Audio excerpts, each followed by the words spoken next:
Assalomu alaykum. E'tiboringiz markazida qisqa xabar. Agar kanalimizda yangi bo'lsangiz, obuna bo'lishni va like bosishni unutmang.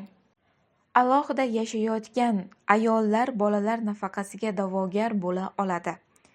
Nikohi bekor qilinmagan, ammo alohida yashayotgan oilalar mavjud. Bu holatda oilaning moddiy tomondan qiynalishi ehtimoli mavjud.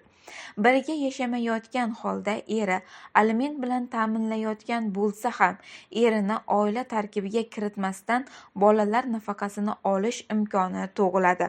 Shunday oilalarga qo'shimcha imtiyoz bo'ladi.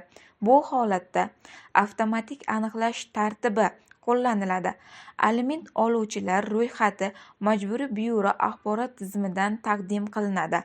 Aliment olayotganligi haqida ma'lumot registraturaga kelib tushadi va shu ma'lumot asosida eri oila tarkibiga qo'shilmay turadi. Shuningdek, ayolga yolg'iz ona sifatida avtomatik bolalar nafaqasi tayinlanadi.